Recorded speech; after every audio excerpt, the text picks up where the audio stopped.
కోట్లాది మంది వెళ్తున్నప్పుడు రోడ్లేమి కోట్ల మంది కోసం తయారవ్వదు కదా, వేల కోసం రెడీ అయ్యి ఉంటుంది. కానీ లక్షల మంది వరకు ఓకే సర్దుతున్నారు.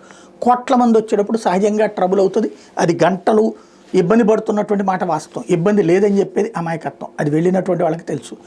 అదే సందర్భంలో ముందుగానే ప్రిపేర్ చేసుకునే వాళ్ళు ఉన్నారు, ప్రిపేర్ కాని వాళ్ళు ఇబ్బంది పడుతున్నటువంటి మాట. అయితే కుంభమేళాకి వెళ్ళి స్నానం అయ్యాక అయోధ్యకు వెళ్తారు చాలామంది. ఆ టైంలో ట్రాఫిక్ ఎక్కువ జామ్ అవుతుంది. దాన్ని దృష్టిలో పెట్టుకుని ఇప్పుడు కొత్తగా కొంతమంది సంపాదించుకోవడం బిగిన్ చేశారట.